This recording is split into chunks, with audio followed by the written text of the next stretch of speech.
A millionaire storms outside to confront a ragged girl helping his paralyzed son walk. But when he sees her wrist scar, identical to his late wife's, his world stops. For a moment, Larry Collins believes he's in control, that wealth can fix anything. Then comes the truth. This girl may be the daughter he never knew he had. Torn between corporate silence and family redemption, he faces a choice that could cost him everything. What if money can't buy what really matters? Want to know what happened? Watch until the end, and don't miss this story full of emotions and unexpected twists. Also, tell us where you're watching from in the comments, and don't forget to subscribe for more powerful stories like this one. Monday morning broke over Chicago with a crisp wind sweeping off Lake Michigan. Larry Collins stood at the bay window of his mansion, nursing a cup of coffee as the first light painted the garden. At 63, Larry had built an empire of glass and steel that dominated the Chicago skyline, but nothing in his portfolio compared to what he treasured most, his 17-year-old son, Ethan. Larry's eyes drifted to the Magnolia Garden, where an unexpected sight made him freeze.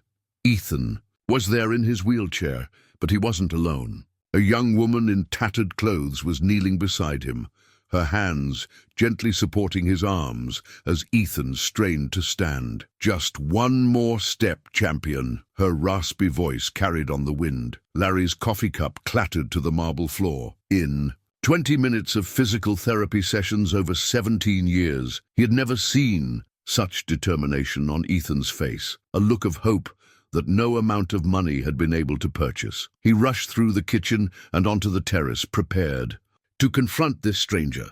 Who was she to trespass on his property? What qualified her to handle his son, whose brittle bones and underdeveloped muscles had confined him to a wheelchair since birth? "Hey, get away from him!" Larry shouted, his voice scattering a pair of cardinals from the nearby feeder. The young woman turned, and Larry felt the ground shift beneath his feet. Those eyes, emerald green with gold flecks near the pupil, were identical to Rebecca's, his wife, who had passed away shortly after Ethan's birth. But it was the scar on her wrist that truly stole his breath, a perfect crescent, matching the one Rebecca had carried since childhood.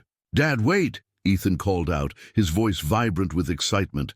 "This is Anna. She's been helping me." Larry approached cautiously, business instincts warring with the eerie sense of familiarity. The girl couldn't have been more than 17. Herself, with tangled auburn hair and clothes that had seen better days. Yet she carried herself with a quiet dignity that seemed at odds with her appearance. "How did you get past security?" Larry demanded. Anna stood, dusting garden soil from her knees. "I didn't jump any fences, if that's what you're asking. Your gardener lets me help with the magnolias sometimes. I saw your son watching me from his window for weeks. Today he finally came outside." Ethan's cheeks flushed. "I asked her to help me stand, Dad. Not like the doctors with their machines and clipboards. Just like a friend would." A laugh, something Larry hadn't heard from his son in months, bubbled from Ethan's throat, sending birds fluttering from nearby branches. Before Larry could respond, Anna slipped away through the garden gate, leaving behind nothing but the scent of morning dew and a lingering question that would soon unravel everything Larry thought he knew about his family. That afternoon, Dr. Raj Patel examined Ethan in the mahogany-lined library that Larry had converted into a therapy room. The Collins fortune had secured the best specialists from around the world, yet none had sparked the determination Larry had witnessed that morning. "Your son's muscles retain memory pathways that have never been activated," Dr. Patel explained, reviewing the latest scans on his tablet. "Each attempt to stand will trigger spasms, cold sweats, perhaps nausea. Medicine can guide the process, but emotion, that's the electricity that completes the circuit." Larry stared out the window toward the garden where he'd seen the mysterious girl. "What about this Anna? Could she be dangerous for Ethan? Physically, perhaps. But I've never seen Ethan's neurological reading so active," Dr. Patel replied. "Sometimes connection matters more than credentials." After the doctor left, Larry summoned Susan, his executive assistant, who had been Rebecca's closest friend. For 20 years, Susan had been the backbone of his company and a surrogate mother to Ethan after Rebecca's passing. I need you to find everything you can about a homeless girl named Anna, Larry said, pacing the study. There's something about her that doesn't add up. Susan's expression shifted. Does this have anything to do with the girl Ethan mentioned? The one with the scar? Larry's head snapped up. You've seen her? No, but Susan hesitated. Larry, there's something I've kept from you. A box of Rebecca's personal effects that she asked me to safeguard. By Tuesday morning, Larry and Susan were hunched over yellowed medical records in his office. The truth emerged in clinical black and white.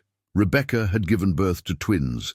The second baby, a girl, had been declared stillborn, but a hastily signed form revealed she'd been placed for adoption instead. This can't be right, Larry whispered, hands trembling. Why would Rebecca never tell me? She was protecting you both, Susan answered softly. The doctors said the girl had a heart condition.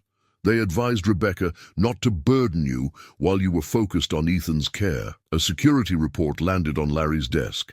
Anna had been living in an abandoned shelter on 63rd Street, evading the system since she was 12. The same report indicated she had medical records sealed at the very hospital where Ethan was born. Larry reached for his phone to call his lawyers, but Susan placed a gentle hand on his arm. Before you start a legal battle, remember that the hospital system controls 30% of Collins' holdings. Your board members won't appreciate the scandal. The weight of this revelation settled on Larry's shoulders as he watched Ethan through the window, eyes fixed on the garden gate, waiting for Anna to return. Anna returned that evening like a wary cat, slipping through the garden gate when security changed shifts. Larry watched from his office as Ethan's face lit up at her arrival. Something twisted in his chest, pride mingled with a strange resentment that this stranger could bring such joy where his millions had failed. I want to show you something, Ethan was saying as Larry approached them on the terrace. The boy wheeled himself toward the pool house, Anna following with cautious steps. Larry cleared his throat. I'd like to speak with you, Anna. The girl turned, shoulders tensing. Up close, the resemblance to Rebecca was unmistakable. Not just the eyes and the scar, but the slight tilt of her head when evaluating a situation. I know who you are, Larry said quietly. Then you know more than me, she replied, tucking a strand of hair behind her ear. Because I've spent 17 years trying to figure that out. Larry gestured toward his study. Inside, Susan waited with a small envelope. Anna entered but remained standing, refusing the leather chair offered to her. We found your records, Susan explained gently. You were born here, in Chicago. Your birth mother was Rebecca Collins. Anna's expression didn't change, but her fingers curled into her palms. And now, the rich man wants proof before he believes the street kid, right? Larry opened his desk drawer and removed a small box. Inside lay half a heart-shaped medallion with the letter R engraved on it. Rebecca kept this in her jewelry box. She never explained what it was. Slowly, Anna reached into her pocket and pulled out a tarnished pendant, the matching half with a worn E visible on its surface. The nurses gave it to me when I entered the system, she whispered. Said it came with me from the hospital. Susan stepped forward, tears brimming. I tried to find you when you were an infant. The hospital blocked every attempt. They were afraid of lawsuits because they had told the family you hadn't survived. Anna's gaze hardened. So what happens now? You write a check to ease your conscience. And I disappear again. No. Ethan's voice came from the doorway, where he had wheeled himself unnoticed. You stay and help me walk. It's more complicated than that, Larry began. Actually, it's not, Ethan interrupted. Anna's my sister. She belongs here. That night, Susan brought her grandmother's mac and cheese to the dining room, a South Side recipe that had comforted the Collins household through difficult times. Round the formal table, an unexpected moment of warmth bloomed as Anna teased Larry about the Bears' latest defeat by the Packers. Ethan's laughter shook the china, a sound that filled the mansion's empty spaces with something money couldn't buy. Hope. Thursday morning brought a delivery to the Collins mansion, a pediatric exoskeleton that Dr. Patel had secured through his medical connections. The device, designed to support weakened muscles while stimulating dormant neural pathways, represented cutting-edge technology that few families could access. "This isn't a miracle worker," Dr. Patel cautioned as he assembled the contraption. "In the library, it simply awakens reflexes that have been sleeping. Ethan will still need to do the work," Anna observed from the corner, scrutinizing the metal framework with skepticism. When the others left to prepare lunch, she approached the device, running her fingers along its joints. "You don't believe in it," Dr. Patel noted, startling her. "I believe in Ethan," she replied. "Machines break, will can't." The first session proved grueling. Strapped into the exoskeleton, Ethan's face contorted with effort as spasms racked his body. Sweat beaded on his forehead as he refused the painkillers Dr. Patel offered. "One more," he gasped repeatedly, eyes locked with Anna's. When exhaustion finally overtook him, Anna sang "Moon River" in a husky whisper, Rebecca's favorite lullaby that somehow lived in her memory despite never knowing her mother. Ethan drifted to sleep in her arms, the exoskeleton whirring softly as it recorded his muscle responses. In the hallway, Susan pulled Larry aside. "There's something else you should know," she confessed. "After Rebecca died, I tried to adopt Anna. Myself, the hospital blocked me. They were covering their tracks. That's why I stayed with your family all these years. Guilt, hope that somehow I could make it right." Larry squeezed her hand, words failing him. Later that night, Larry found himself outside Anna's room, hearing her soft sobs through the door. He knocked gently. "Go away," came the muffled response. Instead, he slid an envelope under the door, Rebecca's journal, dog-eared at pages describing her pregnancy dreams of twins playing under magnolia trees. By Friday morning, Larry discovered Anna had spent the night in Ethan's room, the two siblings talking until dawn about parallel lives, Ethan's confined to luxury, Anna's defined by survival. When an ambulance siren wailed on a nearby street, Anna startled violently, a reaction Larry recognized from veterans he'd worked with on housing projects. "The incubator alarms," she explained reluctantly when caught trembling. "First sound. I remember being separated from my twin. That afternoon, Susan accidentally triggered the exoskeleton's assist mode during a therapy session. Ethan took an involuntary step forward, tumbling into Anna's arms. Their shared laughter eased the tension that had settled over the household. By evening, Ethan moved his right foot without mechanical help, a small miracle that sent Larry rushing to order more advanced equipment from Switzerland. Anna watched his frantic phone calls with growing frustration. "You still don't get it," she said. "Courage can't be delivered overnight." Saturday brought a storm of complications. Larry's phone buzzed incessantly with calls from board members demanding an emergency meeting. The Chicago Tribune had run a front-page story. "Collins heir discovers homeless twin, corporate scandal or family miracle." Paparazzi gathered at the gates, their long lenses searching for glimpses of the street girl who might inherit half of the Collins fortune. "The board wants damage control," Larry explained to Susan as they prepared to leave for the meeting. "They're worried about stock prices." Anna appeared in the doorway, her borrowed clothes a stark contrast to her defensive posture. "I'm leaving," she announced. "This circus isn't helping Ethan." "You can't go," Larry protested. "He needs you." "What he needs is for everyone to stop treating him like a science project," Anna retorted. "Your fancy doctors, your machines, your reputation, none of that matters to him." In the grand conference room of the magnificent Mile Hotel, Larry faced his board of directors. The men and women in tailored suits spoke of public relations strategies and legal containment, while images of quarterly projections flashed on the screen behind them. The adoption records were sealed for a reason, the company's legal counsel emphasized. If we open this investigation, there's no telling what liability the company might face. Larry looked around the table at faces he'd known for decades, business people who had helped build his empire, but who had never once visited Ethan when he was hospitalized. "I'm stepping down as CEO," he announced, silencing the room. Effective immediately. Back at the mansion, Ethan struggled with the exoskeleton while Anna watched. The device suddenly malfunctioned, sending him crashing to the floor. His frustrated tears broke something in Anna, the wall she'd built through years of abandonment. "Listen to me," she said, kneeling beside him. "I've fallen every single day of my life, on concrete, not carpet, in alleys where no one came to. Help me up. You think I'm brave. I'm terrified right now, terrified that I'll care too much and lose everything again."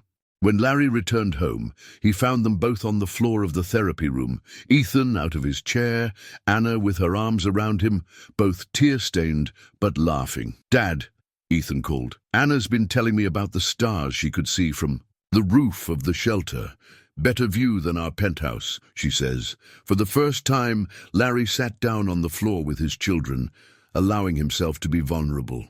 From his pocket, he drew out a faded photograph of Rebecca holding newborn Ethan. "There should be 2 babies in this picture," he admitted, voice breaking. "I failed you both." Anna hesitated, then placed her hand over his. "Maybe it's not 2. Late to take a new one."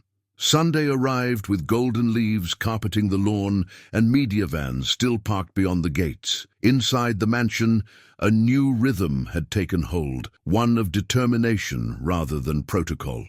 The exoskeleton had been set aside in favor of a simpler approach, Anna supporting Ethan's weight as he practiced standing against the library wall. The hospital director called, Susan announced during breakfast.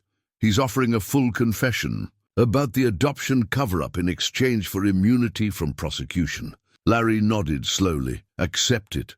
The truth matters more than retribution now." The weight of corporate pressure had lifted from Larry's shoulders, replaced by something heavier yet somehow lighter, genuine responsibility. As Ethan rested between therapy sessions, Larry and Anna walked through Rebecca's garden, an awkward silence between them. "Why magnolias?" Anna finally asked, touching a waxy leaf. "Rebecca grew up with them in Georgia," Larry replied.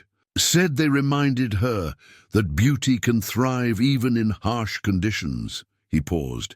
"There's something I need to show you." In Rebecca's study, untouched for 17 years, Larry opened a journal to a page marked with a pressed magnolia blossom. Rebecca's handwriting flowed across the page. "If one day I'm not here, I want my children to know it's okay to fall, to rise, and to fall again. That's how we learn to truly stand." Anna traced the words with her fingertip. She knew she might not survive. The doctors warned her. Her heart had a congenital weakness, likely the same condition they claimed you had. Larry's voice softened. "She never believed you were gone." She knitted 2 of everything, planted twin saplings in the garden. Outside, Ethan called for them. They found him gripping the terrace railing, determination etched on his face. "Tomorrow," he announced, "I'm going to walk across the hallway by myself, and then I want to make an appearance at the charity event." Larry had almost forgotten. The Rebecca Collins Foundation's annual fundraiser was scheduled for Monday evening. For years it had funded cardiac research, but its purpose was about to expand dramatically. That night, from his bedroom window, Larry observed Anna teaching Ethan a series of breathing exercises she'd learned from a physical therapist who had once treated homeless youth. Their laughter carried on the evening breeze, punctuated by the distant rumble of the L train, a sound that had once irritated Larry but now reminded him of the city's resilient heartbeat. In his office, Larry finalized the paperwork, restructuring his company shares. 40% would establish the Rebecca Collins Shelter for Youth, a facility dedicated to housing and educating children who had fallen through society's cracks. The board would object. Stockholders might sell. None of that mattered anymore. As moonlight spilled across the garden, Larry found himself at Rebecca's vanity, speaking to her photograph. "You'd be so proud of them both," he whispered. "They have your courage." Monday evening transformed the Collins Mansion's grand ballroom into a sea of Chicago's elite, gathered for what they believed was a routine charity gala. Crystal chandeliers cast warm light over tables adorned with magnolia centerpieces, while staff circulated with champagne flutes and hors d'oeuvres. Larry stood at the entrance, greeting guests with Susan beside him. Both felt the weight of what would unfold tonight, a public revelation that would change everything. "No sign of the children yet," Susan whispered, checking her watch. "Should we delay your speech?" Before Larry could answer, the approaching rumble of the L train shook the antique windows, momentarily drowning out the string quartet. As the vibrations subsided, a hush fell over the crowd. Ethan appeared in the doorway, the exoskeleton visible beneath his tailored suit. Anna stood, several feet away, wearing a simple green dress that matched her eyes, Rebecca's eyes. With trembling arms, Ethan gripped the doorframe and pulled himself upright. The room collectively held its breath as he released his support and stood unassisted for the first time in his life. "Ladies and gentlemen," Larry began, his voice catching, "tonight marks the 17th anniversary of the Rebecca Collins Foundation, but it also marks the beginning of something new." The antique grandfather clock in the foyer, silent since Rebecca's passing, suddenly chimed 6 times, startling everyone. In that moment, Ethan took his first independent step toward Anna, then another and a third. With each faltering movement, soft gasps rippled through the crowd. Photographers' flashes captured what medicine had deemed impossible, the triumph of will over prognosis. When Ethan reached Anna, she caught him in an embrace that bridged 17 years of separation. Dr. Patel stood in the corner, tears streaming unashamedly down his face. "The brain creates new pathways," he murmured to a colleague, "but only the heart provides the reason to forge them." Larry approached his children, dropping the prepared speech cards to the floor. Instead, he placed a hand on each of their shoulders and turned to face the crowd. "My wife Rebecca gave birth to twins 17 years ago," he announced, his voice steady despite the emotion behind it.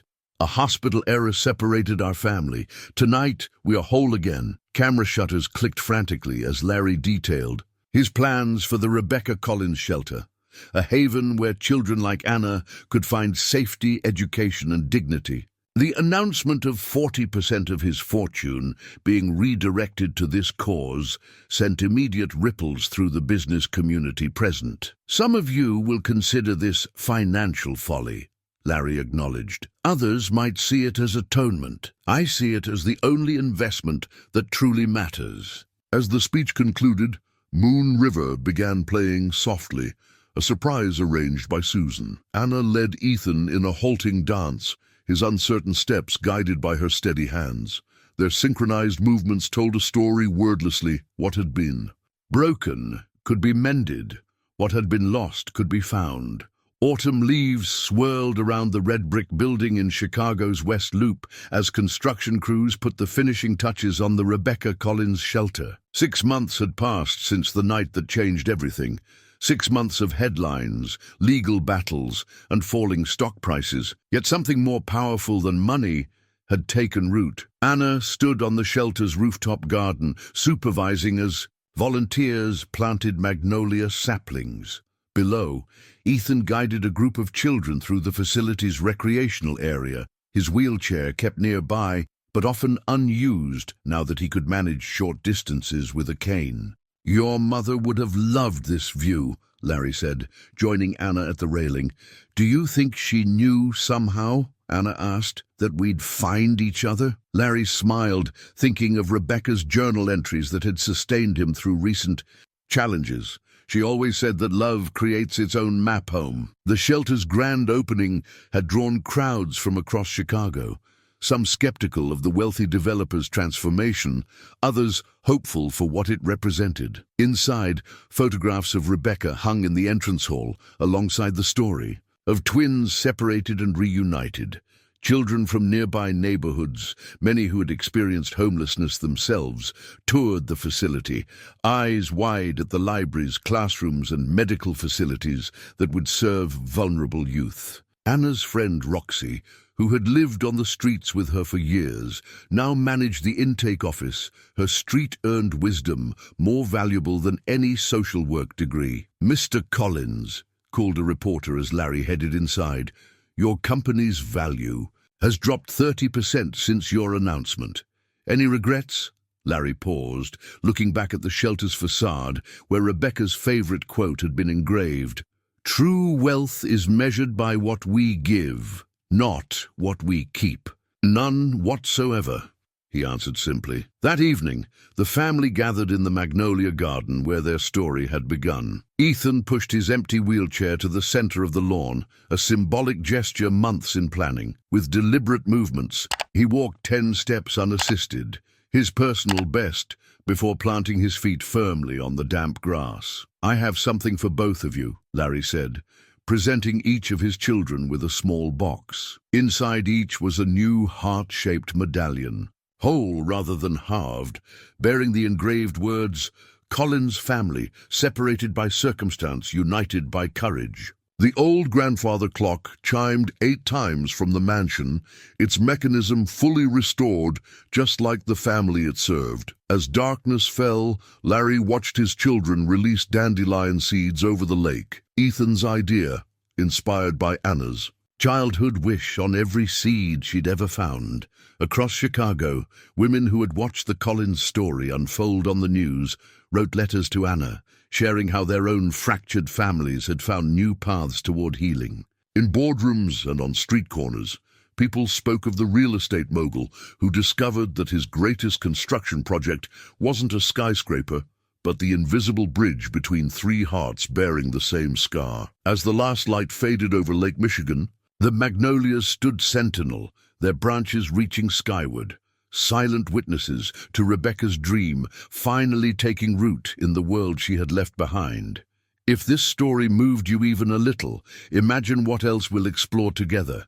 Subscribe to the channel and be part of a community that believes stories can heal, inspire, and connect us. No fluff, just real moments told from the heart.